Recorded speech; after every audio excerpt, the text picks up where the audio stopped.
Planejamento urbano no Brasil, o caso Petrópolis. Artigo de José Luiz Alqueres, para o portal Criativos. Sérgio Buarque de Holanda, no seu magnífico livro Raízes do Brasil, destaca como uma característica das cidades brasileiras fundadas pelos portugueses na época colonial a tendência de se acomodarem à topografia dos sítios que se estabeleceram por razões estratégicas ou comerciais. Ele fez um contraponto com as cidades de colonização espanhola, onde as organizações filipinas impunham um rígido tratado urbano, com ruas ortogonais convergindo para uma praça central, onde nos quatro lados estavam a catedral, significando o poder espiritual, o cabildo, significando as instituições da justiça e da ordem pública, o palácio do governador, significando o poder do rei, e o quartel militar. Essa disposição espanhola ainda é identificada no centro de muitas cidades, mas pode-se dizer que, no mundo inteiro, o crescimento desordenado e explosivo da urbanização, a ideia que as atividades residenciais deveriam ficar separadas das comerciais e industriais, por serem mais poluentes, a criação de artérias de grande circulação de transporte público e, mais tarde, a introdução do automóvel, modificaram completamente o traçado das cidades, criando problemas de circulação, alocação das atividades, exclusão social de moradores de baixa renda, segurança pública e demais problemas que todos conhecem. A sociedade digital, a inteligência artificial, os home offices, a produção comandada à distância, o imperativo de redução da poluição e outros fatores, apontam para um futuro diferente para as cidades. Os bairros acolherão atividades residenciais, comerciais e industriais, ao mesmo tempo, uma maior quantidade de centros de lazer, cultura, saúde ou educação. Os deslocamentos deverão ser reduzidos, a bem de um melhor uso do tempo e menor poluição.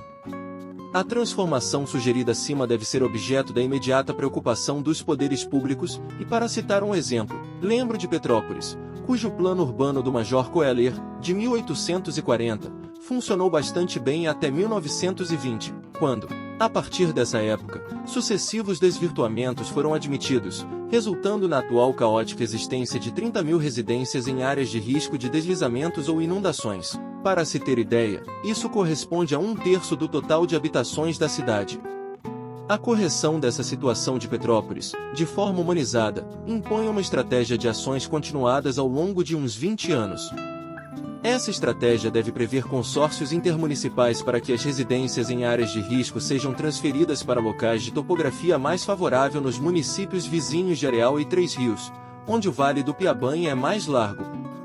Do centro de Petrópolis até esses novos bairros, um transporte público eletrificado ou por ônibus movidos por combustível renovável deve ser estabelecido de forma gratuita ao longo desses primeiros 20 anos, sendo a antiga Estrada União e Indústria, a Estrada Mineira e trechos da antiga Estrada do Contorno constituírem-se a grande via de integração desses bairros e distritos, os quais deverão contar com todo o equipamento de infraestrutura física e social adequada para abrigar, com dignidade, diversificação, as populações deslocadas dos seus ambientes originais. Um abrangente programa de ordem pública que, desde já, limite qualquer expansão urbana no município de Petrópolis, cuja população já excede a sua capacidade de ser sustentável, deve ser implantado, de forma simultânea. A experiência mundial aponta que a gentrificação dos bairros remanescentes em Petrópolis contribui para seu aumento de arrecadação e capacidade de financiamento desse ambicioso programa. Uma estimativa preliminar do custo de um projeto dessa natureza seria algo da ordem de 5 bilhões de reais, ou a grosso modo, 250 milhões de reais por ano, ao longo do período estimado de 20 anos, acima referido. Pode-se admitir que 1/3 desse investimento seja efetuado pelas concessionárias de serviços públicos que fariam a urbanização das novas áreas e a extensão dos serviços públicos para as mesmas, evidentemente ressarcindo-se ao longo do prazo da sua concessão.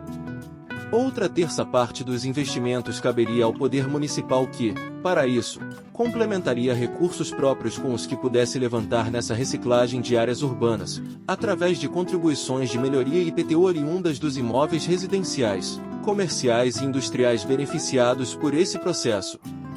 O terceiro terço deveria provir dos governos federal e estadual, que gastam importâncias consideráveis todo ano em soluções paliativas, que ademais não computam o enorme prejuízo material das enchentes, deslizamentos, engarrafamentos e falta de segurança pública causados pela urbanização deficiente, nem tampouco o enorme valor intangível das vidas que se perdem e daquelas que jamais se recuperam das sequelas desses eventos extremos que só tendem a aumentar de frequência. O maior desafio nesse caso é que os governos pensem no interesse maior da população e não somente nos objetivos de curto prazo dos seus mandatos, já que a solução exige no mínimo 5 mandatos de ações contínuas. Você escutou o artigo Planejamento Urbano no Brasil, o caso Petrópolis. Artigo de José Luiz Alqueres, para o portal Criativos. Assine agora nosso portal www.criativos.blog.br